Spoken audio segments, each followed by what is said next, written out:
And now to kick this one away. This fielded a few yards into the end zone. And it's a pretty good return here as he'll get it up to the 29-yard line. Out come the Vikings. They'll have it first on offense as we begin the third. They come out here with a 0 on the scoreboard. What was said in that locker room? That's what I want to know. I would love to have been in there because we often have the feeling that there's a lot of shouting, screaming, people upset. But typically, halftime locker rooms are a lot more clinical than that. And in this case, are they upset that the plays weren't working because of execution, or did they think they were just bad plays to call? Yeah. We'll find out pretty quickly here if they feel like they had something going, but they just need to do it a little bit better or not. We'll find out. And he's unable to grab it. Thought he might have had position, couldn't hold on, third down. This defense is continuing to contest every deep ball that is thrown downfield. And, look, it doesn't matter whether you're playing man or zone. Eventually, that becomes man on man, and you've got to trust yourself and go up at that moment of truth and make a play on the football. And that's caught inside the 35. A big play there. Cousins to Thielen, 41 yards. And at this stage, down in the second half, looks like they just wanted to find a way to get it in the hands of their playmaker, and they did. I think you're exactly right. I don't think the coordinator's looking at his play sheet and trying to figure out which play will work well. He's trying to figure out how to... Intercepted.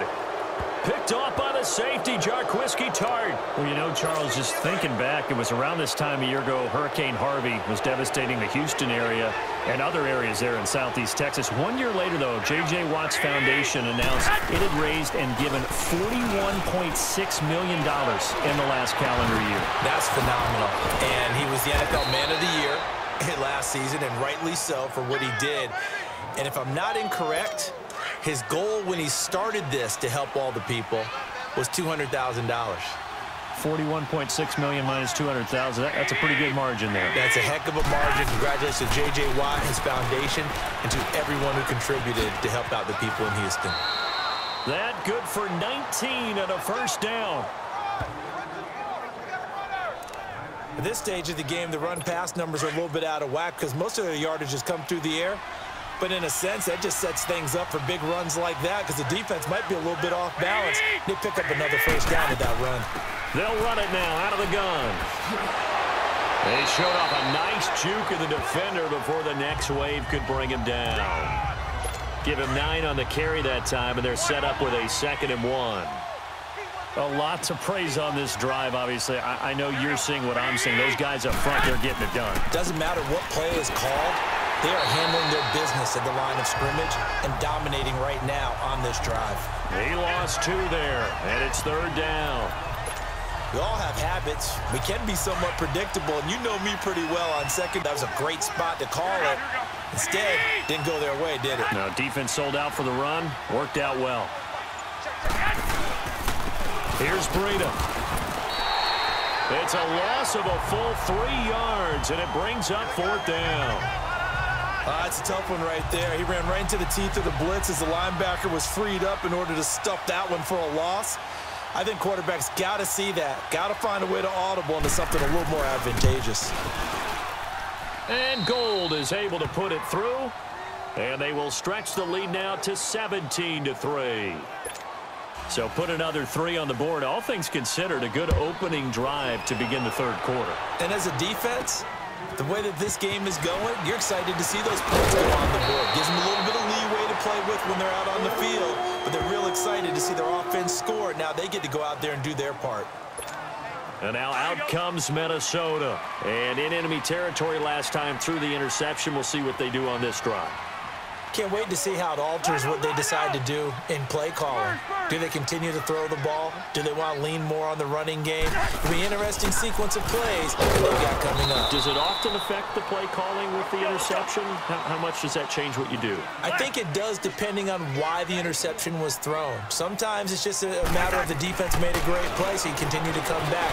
But if it's on you, if the offense defense just doesn't have the confidence, if they're a little bit shaky, maybe try and take the pressure off and run the ball a little bit. A nice job there on the escape and scramble. A first down, a 16-yard gain. Slowing down, they see everything happening almost in slow motion. They see the lanes develop. I feel like he's right there. Well, and you want this from your leader, right? With this deficit, this stage of the game, second half, no quit in him. Zero. That throw good for 4. It's second down.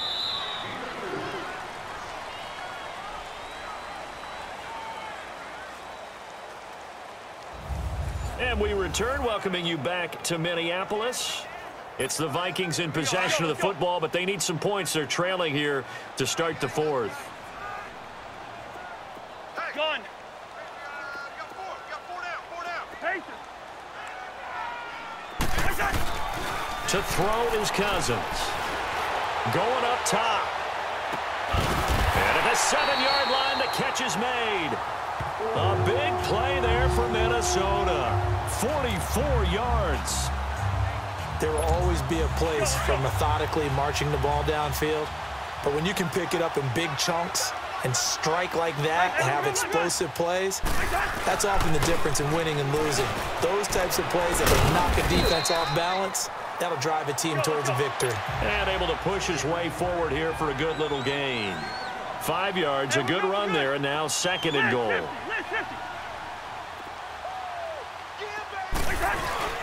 They'll run for it with Cook, and he'll get in. Touchdown, Minnesota. A great effort there, taking it in from 2 yards out. And the Vikings are able to make.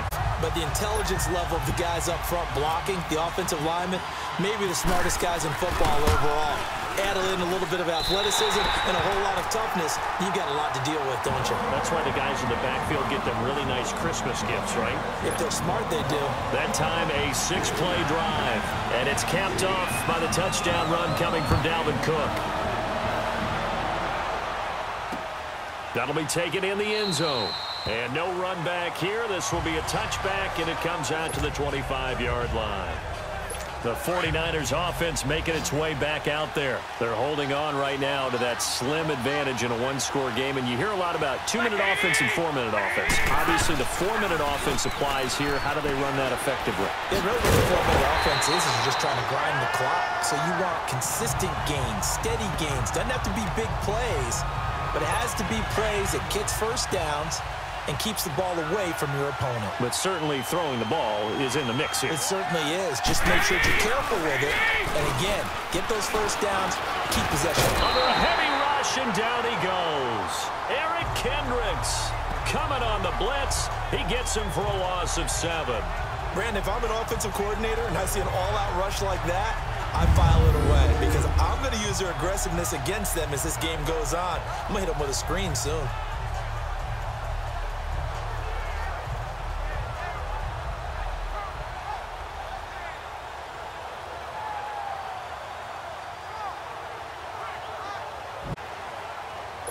So the sack of Garoppolo. And now what can they come up with on 3rd and long? From the gun, it's Garoppolo. Oh, going deep here for Taylor. Well, this is taken in. It's complete. And they're going to get this one all the way out across the 45. And now the Vikings are going to stop it here on defense with a timeout. It's just their first. They'll be down to 2 remaining as we step aside here in the 4th quarter. Here's Morris. He'll get 3 up to midfield. And this defense here going to burn their second timeout. But you can also factor in another timeout that they'll get when the clock stops at the 2-minute warning.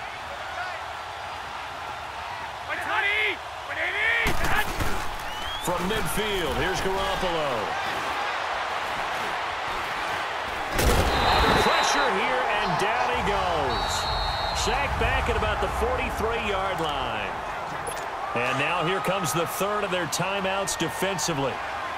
So they'll be left with only the 2-minute warning to stop it from here on out. On 3rd and long, it's Garoppolo. He finds Taylor, complete. And he'll be taken down at the 46-yard line. They stop him for only 3 that time, and that'll bring up 4th down. I hate to surrender the football when you're nursing. Stage of the game as well. You don't need to press it here because you do have that little bit of a cushion, and you count on your D to make it stand up.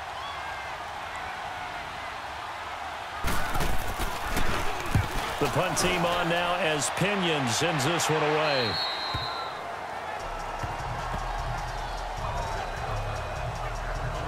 Now the Minnesota offense set to take over again. And for them, a touchdown their last go-around. Obviously, they'll be hoping to do that again. And when you start plotting for this drive, when you start thinking to yourself, okay, what are we going to do? You don't go away from what you did before because that worked, but you have to be prepared for wrinkles and counters because you know they'll make some adjustments. Wide open receiver complete. And he's brought down after a good gain. A really nice gain of 25 yards. That gets them the first down, but they've still got to move quickly here. Cousins now perfect since the second half started. 7 of 7. It's 1st and 10. He's back to throw. Flushed out right. Throwing for his running back, and he's got him complete. And he's going to go out of bounds at the 30-yard line. A good pickup there, 26 yards. And he did exactly what they needed him to do, Charles. Got out of bounds. They have no timeouts. And they knew that before the play even began. Still executed it. How many times have we seen it happen where you know it, yet a guy still looking for a timeout or trying to stay in bounds? He got it done.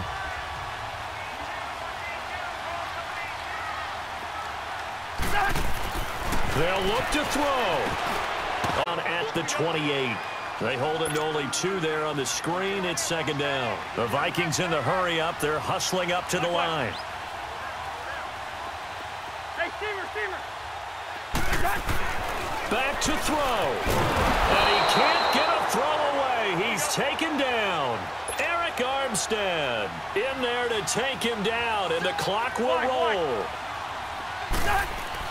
Back to throw.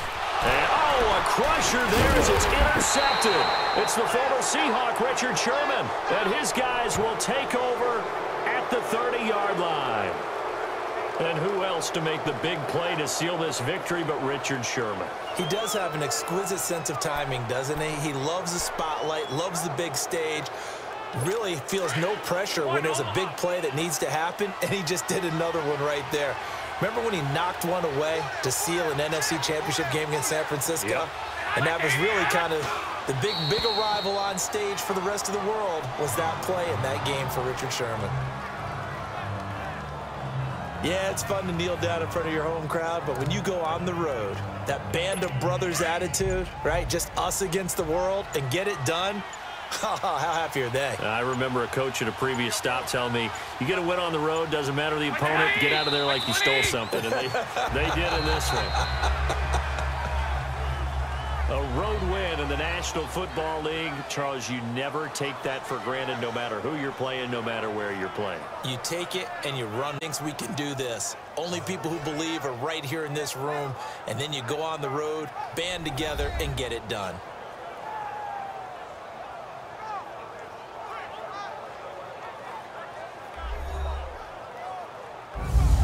So that's a wrap for Charles Davis. I'm Brandon Gaudin. And this has been a presentation of the NFL on EA Sports. For more, check us out at easports.com. From Minneapolis, so long, everybody.